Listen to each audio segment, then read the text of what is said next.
Welcome to the Pacey Performance Podcast. Today, I'm speaking with performance consultant and owner of the McCaw method, Allistair McCaw.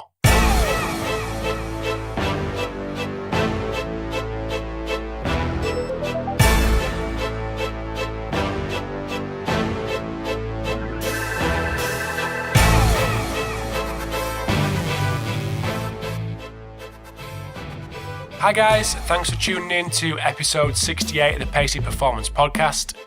So today we've got Allistair McCaw, who is a performance consultant with experience in squash, hockey, motorsports, loads of different sports. So in the podcast we discuss all his experience working with the likes of Kevin Anderson who's in the top 15 in men's tennis. So it's really great, really interesting chat with Allistair, and something that I wanted to focus on in the chat was his role as a consultant. So being self-employed and the kind of struggles that go with that kind of situation, not being employed by a team or a single individual. So just before we get going, just want to thank the two sponsors for the podcast today, which are Train with Push and Vald Performance, who are the makers of the NordBoard. So both products have, obviously, the NordBoard's just launched. So if you are interested in getting to know more about the NordBoard, what's it about, who's behind it, the kind of things you can do with it, just get over to valdperformance.com and get in touch with them guys, and they will point you in the right direction and let you know anything you need to know about the NordBoard. So really exciting opportunity to get involved there. So Train with Push, obviously makers of the Push Band, have come out with version 2.0 of their app, which I actually used in the gym this morning, and it's a great addition to the Push Band. So workflow really good, options on it really good. So if you are interested in getting a Push Band, it's definitely worth speaking to them guys. I know they're doing an extended live chat about 2.0. So if you get in touch with them guys at trainwithpush.com, they'll obviously answer all your questions regarding the Push Band. So again, thanks for tuning in to episode 68. As always, would love your feedback on this episode and the 67 that have gone before it. And I will speak to you soon.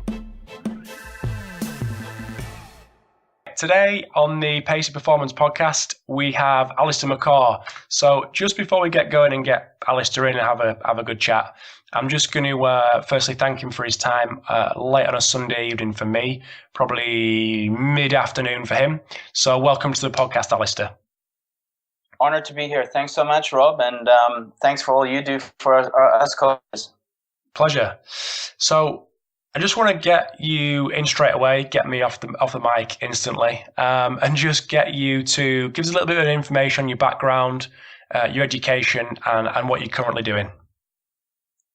Okay. I was actually born in Northern Ireland, and then was brought up in South Africa from the age of 6. Been traveling the world since the age of 20. I did a sports management degree. I studied through the ISSA in Colorado, a sports science degree.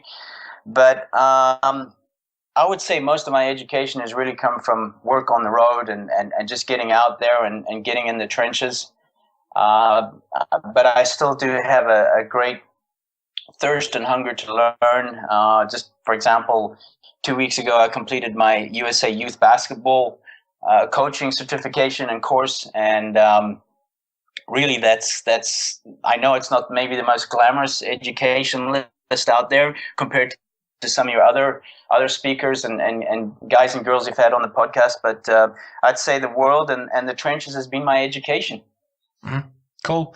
I mean, we spoke at length before we came on air. It kind of intrigues me that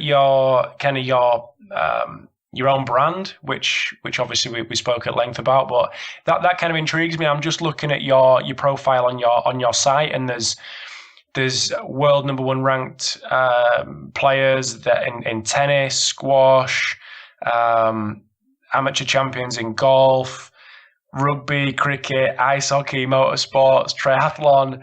So you've got tons of experience in tons of different sports. So you just want to talk to us a little bit about your kind of brand as a person, and just how that's kind of developed and how you've got to work with all these great athletes. Sure. I started pretty young. I've been already in the coaching business for 22 years, and played a high level of sport myself. I represented my country in duathlon and triathlon for 5 world championships. Anybody that knows that's been in professional sport, you get to meet a lot of other athletes as well. So, but from a young age, I knew I wanted to go into coaching. I had a passion for leadership and for making other people better. So, one of my first professional athletes was a tennis player back in '94, and that was in South Africa. And then from there, it just basically rolled into other sports. Of course, the big sports in South Africa being cricket and rugby. I got to work with the captain of the South African cricket team, Graham Smith, the former captain of the South African team, James Dalton, and just met a whole lot of other athletes through these guys and girls that were professional athletes. Had the privilege to work with the 2003 Dutch national cricket team, the Dutch Tennis Federation, and then a whole lot of other athletes in golf and as you just mentioned there, motorsport, 24 Le Mans car drivers, even Canadian hockey players, Paris-Dakar motorsport athletes. So it's really just been a fantastic ride for me, and I've been truly blessed to have worked with these kind of athletes. So I've just written down there about being self-employed. So, I mean, everyone kind of seems to want especially in England, want the dream of working in the Premier League. Obviously contracted to that club, but how easy is it to be that self-employed guy, to be that kind of brought in as a consultant? How does one job lead to the next? Is there a lot of work? Is it people contacting you? Is it you going out and seeking contracts? How does that work? Well, I think I think, Rob, the most important thing, and this is very important for all those young coaches out there to understand, is that you've got to earn your stripes and you've got to put in the work. So many young coaches these days want to walk into that perfect job, or just like you said, that premiership team or that premiership rugby team, whatever it may be. But it takes time, and this business, the sooner you get to know this, the better, because it's all about people skills. It's about your interpersonal skills. For me, it's really 80% of your networking, getting on with others, working in a team environment. And it's 20% really knowledge. I would, if I was to say that was the 80-20 of coaching, it's 80% people skills and 20% knowledge. So, but to answer your question, it can be a challenge sometimes to be a one-man band, so to say. It has its advantages and disadvantages. Sometimes, for example, I'll work with a professional tennis player, and they don't want you working with another high-ranked player, because that's their competition, and that's the same in golf and the same in squash. They're a very protective culture in professional sport. They don't want to get their secrets out and how they train and so on and so forth. And again, that's where it comes down to trust. Great coaches are able to build up a great level of trust and have that great relationship with their athletes. So yeah, it does have its disadvantages being alone. You don't have the protection of, so to say, earning a set salary. So it can go from month to month, where it's a great month and then a lesser month, so to say. Mm-hmm. So another thing that's on your, I'm loving this about page, about you, by the way. South Africa's fittest man in 2000 and 2001. Talk to us to this accolade. Yeah, funny thing. The sport of triathlon and duathlon, you can win a national race. I was also the 2-time junior national champion, and you'd maybe go away with $50 in your pocket. And you'd probably spend that $50 the next day at the physios and the doctors, because you'd absolutely put your body through everything to get that win. But I did it more for the money, so to say. But it was a fantastic event that was organized in South Africa. They got the top 2 athletes or fittest athletes from every sport. So we had 2 guys from the South African rugby team, cricket team, 2 boxers, 2 of the fittest golf players, which didn't fare too great on the endurance and speed test. Let's just put it that way. And it was such a really fun event, and I won it that year. And with the money, I was able to put some furniture in my apartment. and then the next year, I went back and backed it up, which was great fun. So yeah, that was a long time ago. Wow. Well, 16 years ago. Wow. Thanks for the reminder. No. So just one more thing. What did I pick up? Oh, yeah.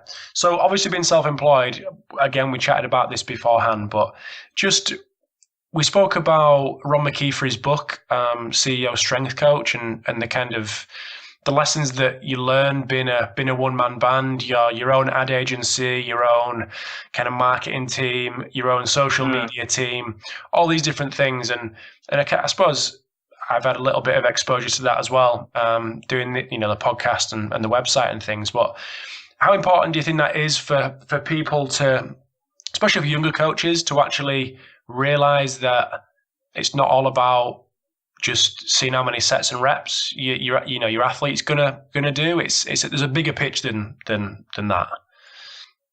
Well, that's exactly on the mark, Rob. I always say it's not about the X's and O's, it's about the S's and P's, and that's about your standards and being able to work with people. And, it all starts with the standards you set for yourself. From a personal point of view, the standards you have for your organization or your company, let's say, and the standards that you have for your athletes that you train. And that's really where your foundation is. But, as you just said, you are all these things in one. In terms of you're a salesman, you're a marketer, you're a psychologist, you're in leadership, you're in especially in behavior management, especially with athletes. So it's so important to look at all these other areas and self-develop yourself. There's so many coaches out there, and I just did a conference in London in December with the football conference. And, I asked for a show of hands of how many coaches look into other sports or other coaches for ideas. And maybe 15 out of the 70 attendees put their hands up. And, it's something I call blinker coaches. Don't become a blinker coach. A blinker coach is someone that just is really just absorbed in their own sport or their own field. And, being 22 years in the industry now, I'm getting most of my ideas and fresh new ideas, which my athletes appreciate, from other sports and from other industries, for example. I've even been looking into the Moscow Bolshoi Ballet Academy to see how they teach their ballet dancers, because their standards are so high in that tradition and culture. So, look into other industries.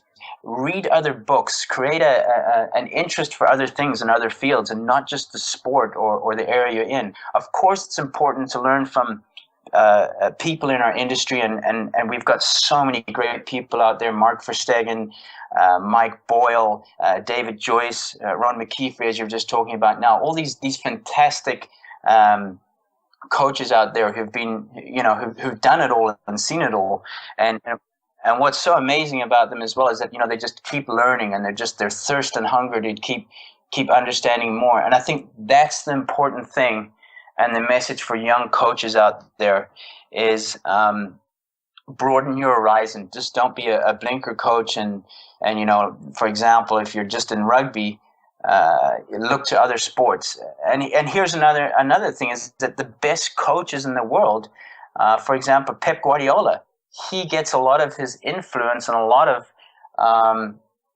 ideas from a guy called Julio Velasco, who's actually an Iranian volleyball coach. Now that's Pep Guardiola, probably one of the most, the biggest name in football management. Eddie Jones, who's just become the England rugby manager, he gets some of his ideas from the Belgium Hockey Federation, from the Women's Hockey Federation. So, just widen your scope and look into other sports and just keep learning. That is the most important thing for young coaches, especially. And even now that I'm into my 40s, I still have that same outlook. Is every morning I want to wake up and learn, and I don't care where it comes from. You'll see on my Twitter feed I'm following people in so many different industries and different sports, and it's just incredible what you can learn, let's say, outside the box. Yeah, absolutely agree. I mean, you mentioned there, just picking up on the last thing you said, really. I mean, you mentioned like Eddie Jones looking to different sports, Pep Guardiola looking at different sports.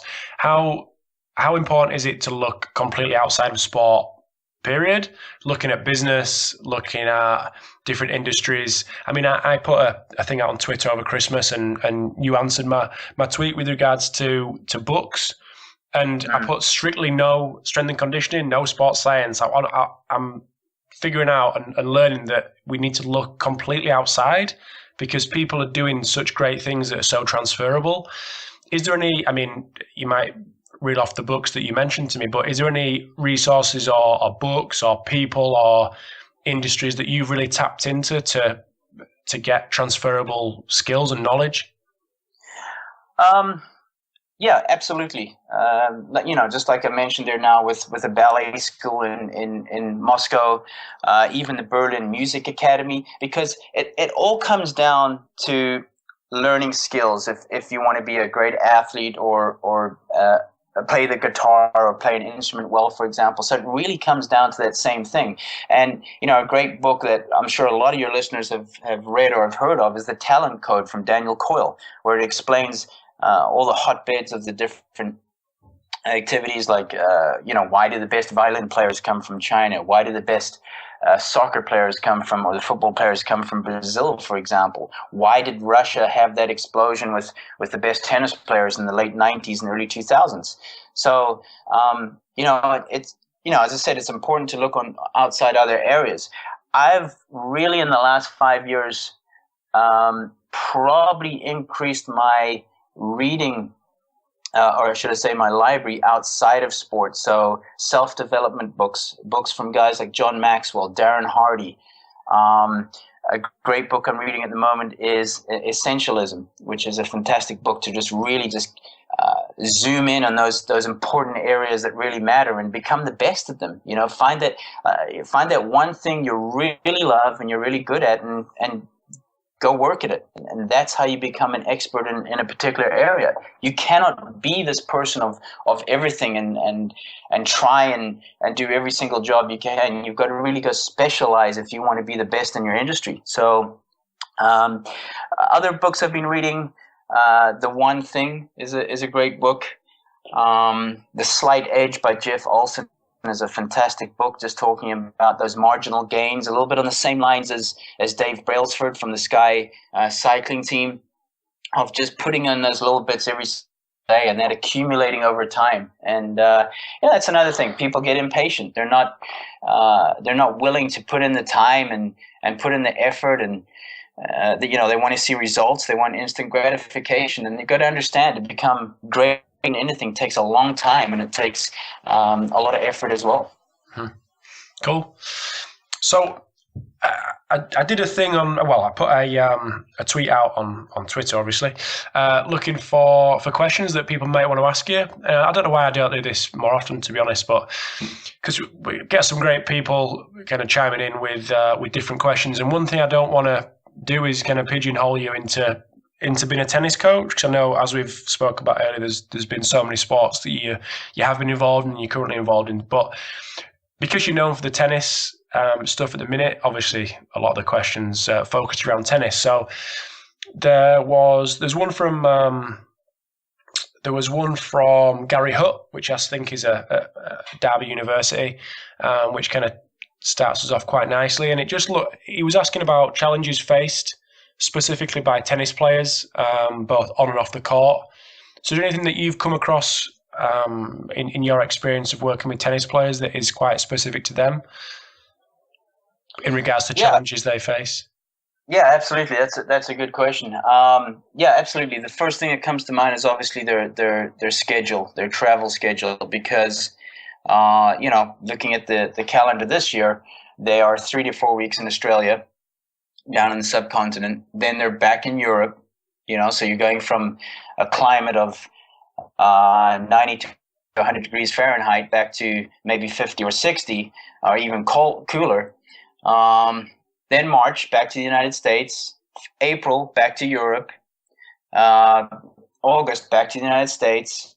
September, Japan and Asia. So you can just see the travel schedule there, the time zones, all these things play a huge factor. So today's professional athlete, especially those that have a crazy travel schedule, are looking for performance trainers and people that can advise them not only on the exercises and drills, but that whole bigger picture. Something I've done in my career is just try to be around the best in the business, be it coaches, physiotherapists, trainers, managers, agents, whatever it may be, and just learn how everything is put together and what the best choices are for those athletes. Working with professional athletes, it's you never shut down, because I'll have a player, which I do right now in Australia, and it's I don't know, it's probably 3 o'clock in the afternoon there right now. So I've got to have my phone on at night, because he might need to ask something with regards a training exercise that he's not too sure about, or what he should be eating before the match tomorrow, or etc. So it's so important that we stay on top of these things. Mm-hmm. So is it, you can say who you're working with in Australia, or is that a bit of a, it's got to be kept under wraps with regards to players? Can you say the names of these guys? Yes. Okay. No, not at all. It's Kevin. Yeah, that's no problem. It's Kevin Anderson. He reached the top 10 this year for the first time, and he had a great win against your boy Andy Murray at the U.S. Open. So sorry for that, guys. But when he loses, he's Scottish. Allistair, when he loses, he's Scottish, and when he wins, he's from the UK.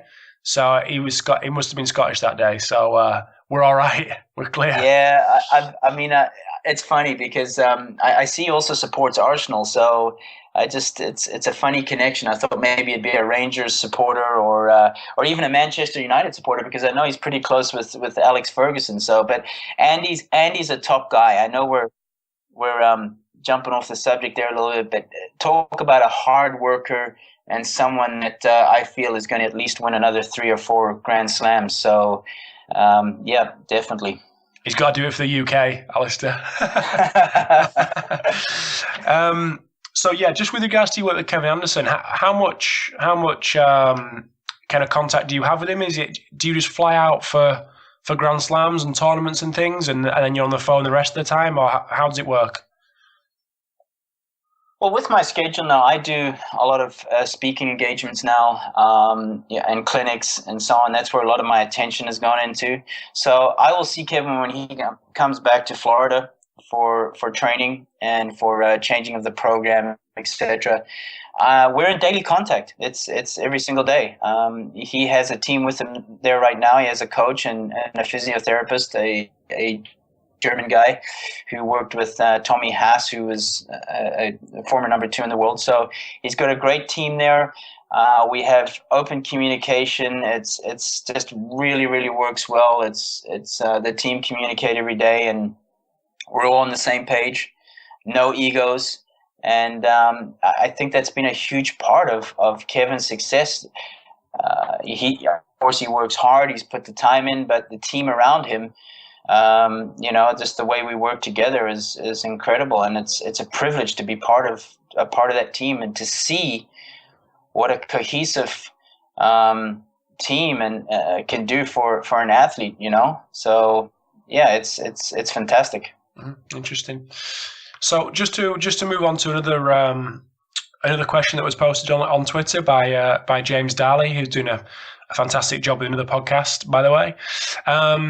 So how do you deal with the symmetrical nature of tennis from an S&C standpoint? Yep. Definitely tennis is one of those sports where there's an incredible load of imbalances, especially with kids between the age of 10 and 12. It's that growth spurt stage where the flexibility is poor. They've got a dominant hip, they've got a dominant shoulder. So, it's on the same lines as golf as well. So I really try to work with a lot of unilateral type of training. So single leg work, for example, to bring those balances up on both sides of the body. When I look at an athlete, first thing I check are the ankles, because that's where a lot of the issues will be or starting. So from the ground up, let's say, go up the kinetic chain. I'm also a big believer in chiropractor, working with the athletes once a month for alignment, because for me, the issues all start and end there with posture. If there's a poor posture and misalignment, then you're just an injury waiting to be happen. So a lot of unilateral work, and hip and core work as well. So how much are you trying to make these guys symmetrical, or how far the other way can they go before you're try to rein them back in? What's the kind of spectrum that you're working on? Well, again, it's very individual, obviously. It is individual, because in tennis you have players that have different styles. Some play with an open stance, some play with a closed stance. The ones that are playing with a closed stance, which basically means that you're stepping into the court. So if you're a right-handed player, you're stepping in with your left leg. So you're going to have an imbalance there straight away, because your one leg is continually doing the foundation work. So, and you're going to have one hip that's going to be pivoting as well and rotating more as well. So there's an incredible amount of imbalances there, and that has to do with also the style of the player as well. Also, you have the single hand backhand and you have the double handed backhand. So those are elements that you have to look at as well. And also with some players are just incredibly stiff and incredibly tight. So the limitations that causes, and the issues that can cause, you got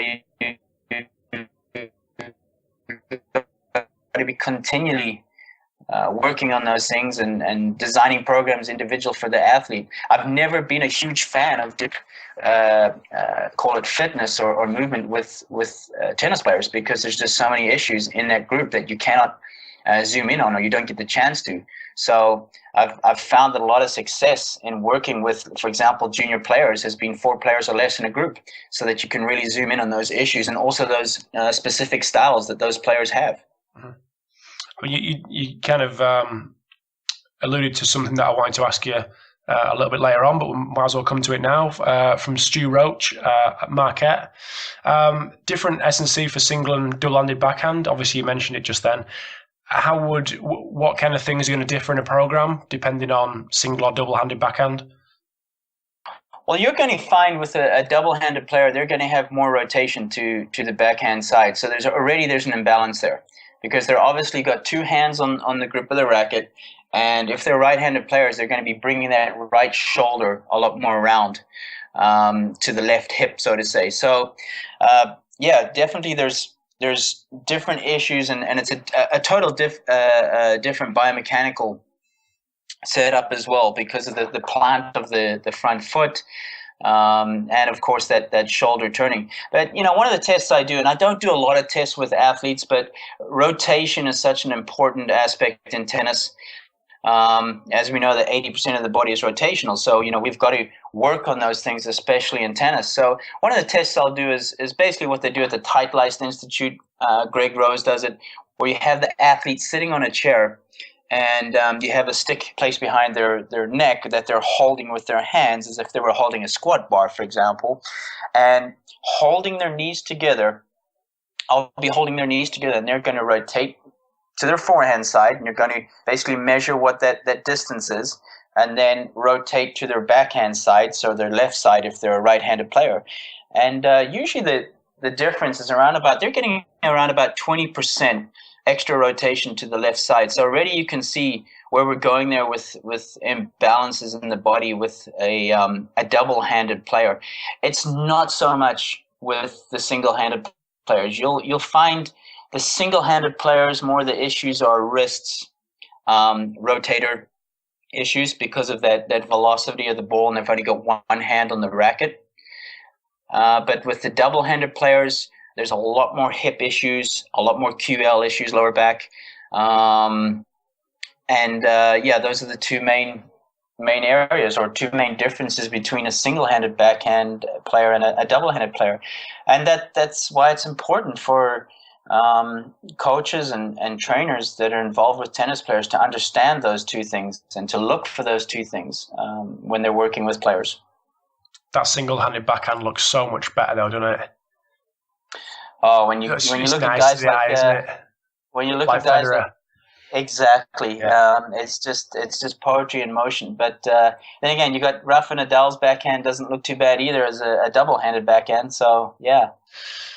So I mean, you kind of touched on another one that was from Stu, and that was preferred performance evaluations for tennis.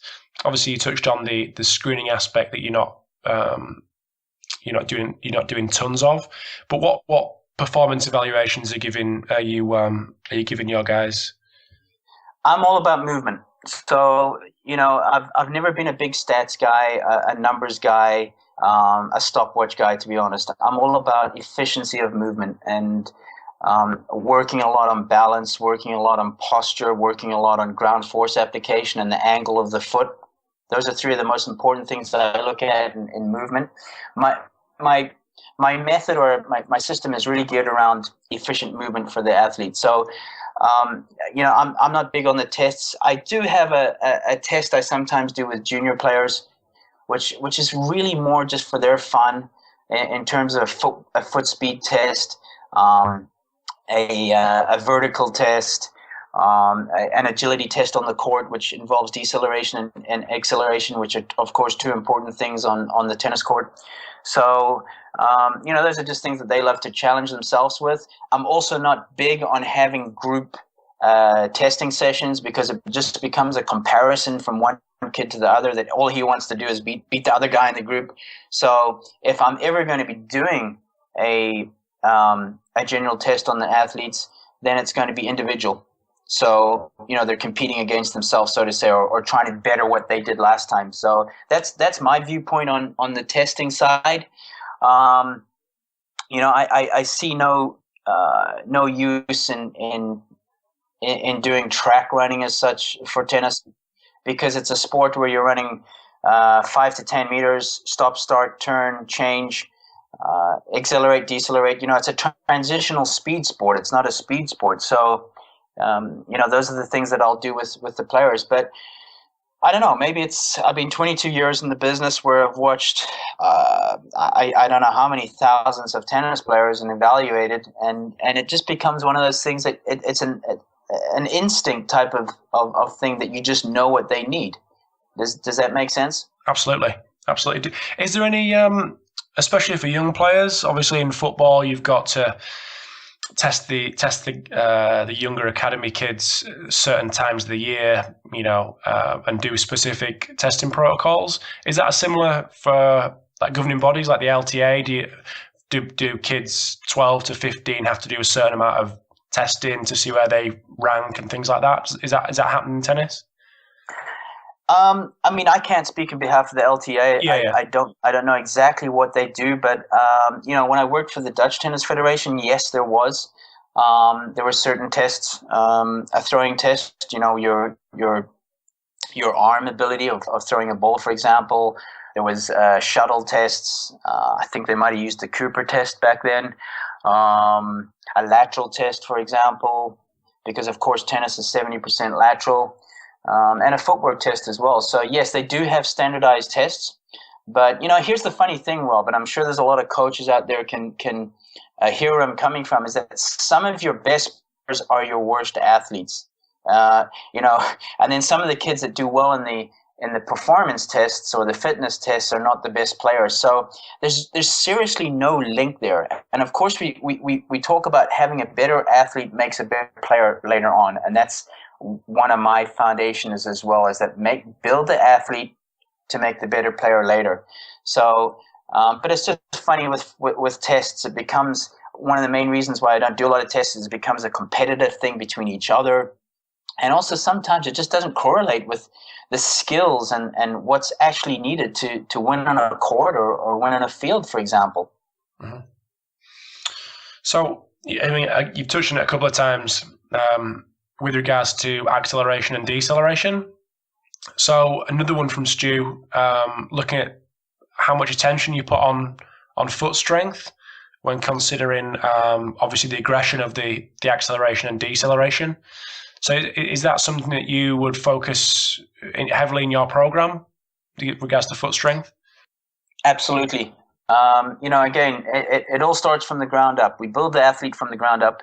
If you've got weak ankles, you've already got an energy leak there, so to say. So, I do a lot of ankle work with the athletes probably every day. One of the things in my method is that they do what we call a buff, which is balance under fatigue. So it's balance exercises after their workout, and it's not dynamic or explosive, so to say. It's just, would be standing on a single leg, tossing a ball back and forward. So, and already is recruiting a lot of ligaments and tendons in the ankle. So that is our ankle strength work that is done every single day, because I find ankles are one of the most important thing.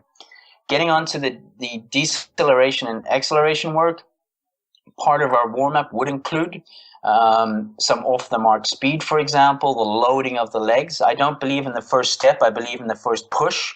So we're teaching that athlete how to lower the legs and to accelerate.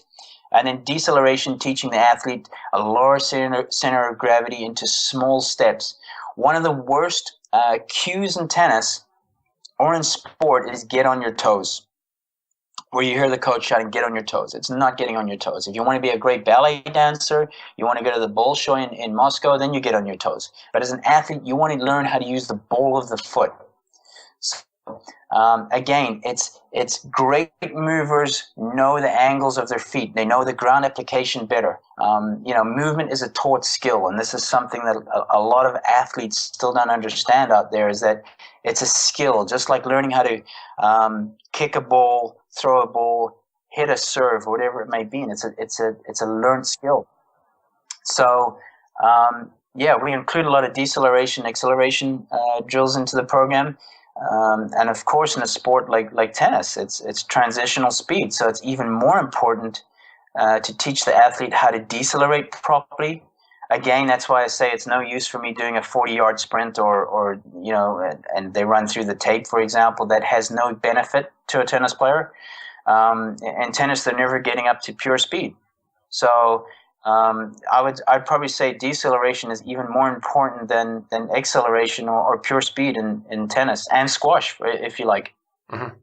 So when the guys are practicing, so Kevin Anderson, for instance, is there any way that you're kind of monitoring his training load and periodizing in the build up to a Grand Slam, for instance? Yeah, absolutely. When I started with Kevin, which was November of 2014, he had some serious issues with his left knee. So, we had to be very careful with there. And of course, monitoring last year, we had to be careful with the amount of load of acceleration, deceleration exercises he was doing, because as coaches, we've got to look at the bigger picture, not just our physical program, but what they're doing in their skills and their game skills and their practices with their coaches. So it's not about us as what we're doing in our physical training segment with the athlete. We've got to understand the whole load that's being placed on the athlete. Kevin's a 6'8". He's a big guy. He's 215 pounds. So that's a lot of load that has to come down for balls that are low to the ground or decelerating, moving up to the net, for example. So yes, definitely have to monitor him every day. Be on top of that. He's great at communicating. I compare him sometimes to to a Formula One driver. I just read Michael Schumacher's book of an athlete that I really admired, because his communication back to his coaches and his team made him a better athlete, made the car faster. And this is a thing that I try and educate the athletes I work with, is that their opinion and their feedback is going to make them ultimately better at the end of the day. So, it's not just a one-way communication factor. It's two-way communication, and the feedback an athlete can give us makes them better. So yeah, Kevin does incredibly well with letting him know, for example, we do a plyo session, or an acceleration or deceleration agility session. He'll let us know the next day, hey, I'm feeling it a little bit, maybe we'll just go easy on this certain movement, serve and volley, for example, because that's very aggressive. It's a very aggressive linear pattern of sprinting up to the net and then stopping. So it's key. It's key to an athlete's health, and I would say because of his communication back to our team, he had an injury-free year last year completely, and that was one of the key factors to him reaching the top 10. Is that when you're injury-free, you gain confidence, you gain momentum. And again, just the key of good communication and good teamwork of the coaches, the physios, the trainers working together, no egos, and great communication.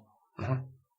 Nice. So I'm just conscious of time, but I just want to ask you a question from another one from Stu regarding different surfaces and how your program would change, or does change. Does it change when switching from clay to hardcore, or I don't know the exact. Is it mm-hmm. hardcore to grass? Hardcore to clay? Okay. Yeah, three. Basically, we have three main surfaces in tennis today. We have hard court, we have clay, and grass, of course, which of course is mostly in the UK at Wimbledon, Birmingham, and then there's one or two tournaments in Holland and Germany during June, July, during that time. A few years back, we used to play on indoor carpet, which is an incredibly fast surface. You can just imagine facing a serve at 150 miles an hour on carpet, how quick that would skid off the surface. But that's really one of the really cool things about tennis, is that what other sport has different surfaces that you can think of? That you have to be number one in the world in tennis, or to be the best, you have to be great on all three surfaces.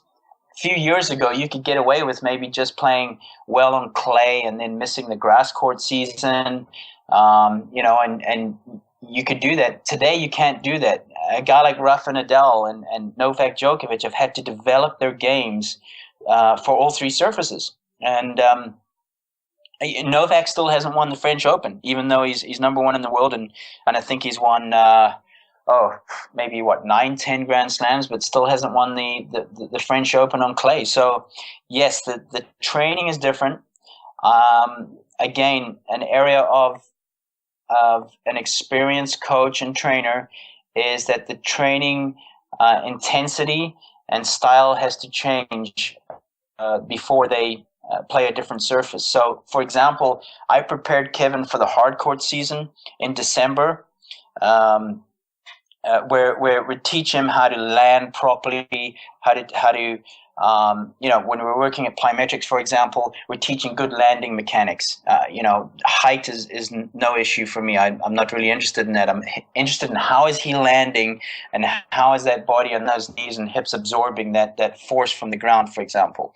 When we move to clay, a lot of eccentric work because you're sliding. So I'd use, for example, the ultra slide board, where I'd have Kevin doing a lot of slide movements on the slide board before he goes out onto the clay. It's also a great tool to condition an athlete for the clay from a confidence point of view. A lot of players are scared to slide on the clay, so that's another area. And then, of course, the grass. The ball stays lower. Sometimes the ball does nothing at all. It just dies when it hits the grass. So we need the players to be lower and have a center lower of gravity on the court. So yeah, you can just see where I'm going here of how different all three surfaces are, and how tough it is for athletes that, for example, Kevin's height, or John Isner is 6'9". These guys are incredibly tall, and they're getting balls maybe half a meter or lower off the surface. So you can just imagine how low they've got to get down. Mm-hmm. Interesting. So I'm just conscious of time. Don't want to completely take up all your Sunday, but where can people keep in touch with what you've got going on? I know I mentioned the site a little bit earlier, so maybe just talk about where people can maybe get in touch with you, where they can find you on social media, and a little bit about your website. Sure. Twitter at Allistair McCaw. Then I've got my Facebook page, which is McCaw Method, and as well as my website, www.themccawmethod.com. Cool. So what was obviously, as we discussed at the start with the kind of consultancy thing, what was the thought behind the website? Just to give you a bit of a kind of a presence on the internet, and somewhere a place that people can find you and learn about you? Sure. It's just a great platform for another part of my business, which is consulting parents in sport, consulting athletes, which I consult athletes around the world on their program or their performance training or whatever it may be, and coaches as well. It's also a page where you can see details on my presentations and doing talks around the world with coaches and athletes. So that's the main function. And of course, I've got some products on there from the McCaw Method range. Part of my method is using a lot of functional equipment like half foam rollers, tubes, bands, stretch straps, etc. Cool. Well, I'll like I do all the time with every episode, I'll put all the links on the website. So thanks for your time, mate. Really appreciate you coming on and having a chat and talking to us about what you've been doing. Rob, it's been fun, and I really appreciate it again for what you do for our industry and making us coaches better. Absolute pleasure, mate. Absolute pleasure. All right, I'll keep in touch. Thanks, Rob. Bye. All right, speak soon. Bye. Thanks for tuning in to episode 68 of the Pacey Performance Podcast. I hope you enjoy the chat with Allistair. Just before we go, big thanks to both Valve Performance and Train with Push for sponsoring the podcast today. So, as I mentioned previously, the Nord board has now been released. So if you want more information about that product, you can get over to valveperformance.com.